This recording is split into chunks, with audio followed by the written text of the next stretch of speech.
I'm proud of where I'm from. Do you think that she's really proud of where she's from? I meet so many people at my school. I meet so many people. I travel a lot, and every time they're like, "Look, don't freak out, but I'm from California." Like, you know what I'm saying? Like, and it's like considered like to be like, "Oh my, like, I'm sorry, I feel bad for you," because it's that bad.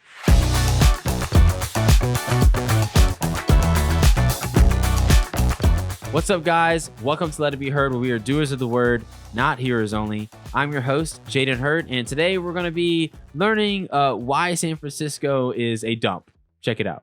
I'm literally shaking right now. I was just getting groceries, and I live in San Francisco, and I never really feel fully safe. If you live in San Francisco, I'm sure you know what I'm talking about. And I just got groceries. I'm walking out of the store, and this guy is walking past me and says, "Move, you stupid bitch," and he spits in my face, spits all over my face. And then I say, "Excuse me, did you just spit in my face?" And he says, "Move or I'll rape you." There's also people everywhere, and everyone's just walking by because they're like, I can't handle something else in San Francisco. It's always something else. I don't even know why I'm posting this. If you live in San Francisco, do you feel this way all the time? I don't feel safe, ever. I literally never feel safe. It's better when it's daylight. But nighttime, no, not leaving my house. Well, that's why they say sweet home Alabama. Y'all, everybody's flocking to the South. Everybody's flocking and fleeing away from these places. And no wonder, right? There's so many videos like this as well, where people are just complaining about homelessness and how people are just crazy and on drugs and shooting up heroin in the middle of the street. I mean, this stuff is rampant in these cities. And we have to understand that the culture that we're in nowadays is okay with that. You know, a lot of the culture is. And you know, we can see the consequences of it. We see this lady's freaking out, literally shaking on TikTok, and she has to make a video about this. And obviously this video went viral, so a lot of people must be sharing her experiences, you know, in San Francisco. But this is what happens when you have priorities that are not actually, that shouldn't be a priority. You know what I'm saying? So when you prioritize diversity, equity, and inclusion, when you prioritize social justice, when you prioritize stuff like that, you know, the rest of society is just going to crumble. Okay. What you need to be prioritizing is having good values, good faith, good family units. You need to prioritize securing people's freedoms in the First and Second Amendment and the rest of the Bill of Rights and the Constitution. You need to have some law and order, right? San Francisco doesn't have any law and order. Like they can have pride parades and run around naked. I mean, they've just let the homeless set up their tents. People are just in the middle of the street shooting up heroin. They're just harassing women in the streets, and everybody's just walking by as if nothing's happening, as you just said. You know, this stuff is rampant in these cities, and it's got to stop. But it's only going to stop with some law and order, and it's only going to stop with a culture shift. The culture has to go back to what it was, you know, back in the 60s and 70s, or honestly before that. You know what I'm saying? So it's very sad what's happening. And the opposite is just said, honestly, where I live. Like, I'm born and raised here in the South. I go to school here, and I plan to live here for the rest of my life. And it's because I'm proud of where I'm from. Do you think that she's really proud of where she's from? I meet so many people at my school. I meet so many people. I travel a lot. And every time they're like, "Look, don't freak out, but I'm from California." Like, you know what I'm saying? Like, and it's like considered like to be like, "Oh my, like, I'm sorry, I feel bad for you," because it's that bad. Imagine your home being like, imagine something being so bad that even the people that are from there that should be proud of it are ashamed of it. And they're like, you know, that's pretty messed up. Like, it kind of reminds me of the women's soccer team losing the World Cup, and everybody got like super happy in the US because no one likes the women's soccer team because they hate America. Like, imagine you like you are so bad that the people who are supposed to be rooting for you, they're actually booing you when you win, and they're cheering when you lose. Like that's how bad California is. Like, there's women's soccer team bad, right? People say, "Oh, I'm from New York." And I'm just like, "Dang, I'm sorry." And they're like, "Yeah, I know." Or just there's many places like this. But it's just so funny every time. Like, you should be proud of where you're from. Like, think about like people who are from other countries that come to America. Like, they're still proud of like, like, oh, I'm African, I'm from this place, or I'm Asian, I'm from this place. And then the people from California, yeah, I'm from California. Like, you can see the difference there. And I just find that hilarious, and it speaks volumes. Obviously, Newsom isn't doing such a good job. I don't think California's been really that good since it being a red state. I can't speak to that personally because I'm like 21 years old, so I probably wasn't even crawling then, but still, you get my point. And it's just funny. Everything that wokeism touches fails, right? So a lot of these people ask for this stuff. The people that are voting for this stuff in California, I mean, that's what they're getting. And now they're complaining about it. Now they want to leave and ruin other states, right? They're fleeing to Texas. They're fleeing to Georgia and Alabama and Florida. They're fleeing to Tennessee and all these places. Trust me, we don't want y'all. Stay over there. Keep your values. Do whatever you got to do. That's why I wasn't as cringed out when Marjorie Taylor Greene mentioned a peaceful what's it called, secession.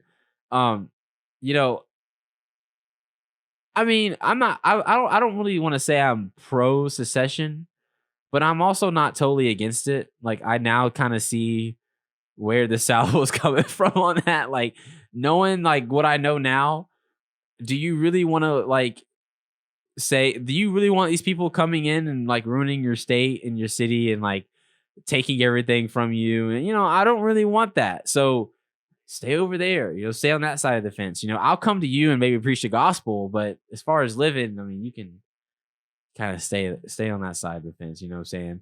But yeah, we don't want these people coming over here and taking away our rights, just like we do not want big tech companies coming into our lives and our internet and our data and stealing all of our information.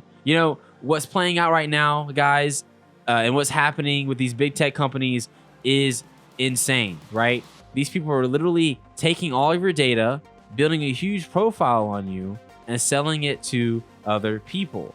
Look, everyone has the right to express themselves freely, no matter who you are, whether you're conservative, whether you're liberal. I don't feel like you should be getting kicked off all these platforms in silence, which is why we need to demonopolize all these monopolized big tech companies, right? And that's why we here at RSBN want to fight back against big tech's control of the internet by using ExpressVPN. Have you guys ever wondered how Facebook, Instagram, YouTube, Google make all their money? Well, they literally do this by tracking your searches, your video history, everything you click on, and they build a huge profile on you and sell all that data off and your information off to other people for a lot of money. And when you use the ExpressVPN app on your computer or your phone or your tablet, you basically anonymize much of your online presence by hiding your IP address. And this makes your activity way more difficult to trace and sell to advertisers, which is good because we're going to defund big tech, right? Now, what's more important than this is that ExpressVPN encrypts 100% of your network data to protect you from eavesdroppers and cyber criminals or anyone that's looking or lurking in the shadows. And what I like most about it is how easy it is to use. It just takes one click to protect all of your devices. And that's why ExpressVPN is rated #1 by Tech Radar. So guys, let's protect our data. Let's stay safe on the internet. And let's go to expressvpn.com/RSBN. It'll give you 3 months free of an annual subscription. Again, that is expressvpn.com/RSBN. Now, as we were saying, these people are coming into our states, coming into our cities, and they're flocking after voting for terrible policies that we're going to vote for here. It's as if the people from Cuba are coming into Florida and then they will vote in Fidel Castro, right? Or someone that, or some dictator, right? Like, or they vote for socialism, which obviously they're not going to do that. They have enough common sense to come in here and be like, okay, we like this country. We like our freedoms. We don't want to go back to it. They have enough common sense to do that. Why don't we? I'll tell you why. It's because we're privileged. It's because we are spoiled brats. It's because we've been given all these freedoms. We've been born with all this stuff. And we feel that we're entitled to all this stuff, such as free healthcare, such as free housing, such as free food, all this stuff. We feel like we are entitled to all that stuff when we're not, right? Everyone has an equal opportunity. Everyone has the right to work. But nobody is obligated to give you anything. Nobody's obligated to receive anything from anybody, and you're not entitled to anything. You're not entitled to anything, including respect. You're not entitled to anything, because respect is given when you show respect, right?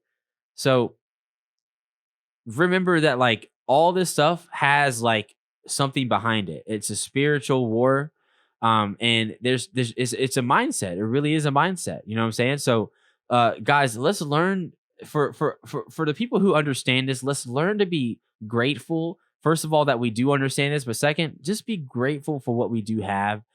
We preach gratitude a lot on the show. If you're not grateful for what you do have, why should God give you more? Right? Because you're just gonna take that for granted as well. So let's be grateful for what we have and what we don't have. Let's be grateful in our suffering, and let's rejoice in the Lord, and let's have the joy of the Lord. And let's also help others out. Again, people are not entitled to handouts from the government, but we as Christians are called to give to people, and that's what we do here at RSBN. That's what many Christian organizations do as well. So I'm going to stop rambling, not take you guys take up any of your time. Thank you guys for tuning in. I hope this video was edifying to you. I hope you learned a lot, and stay safe. God bless.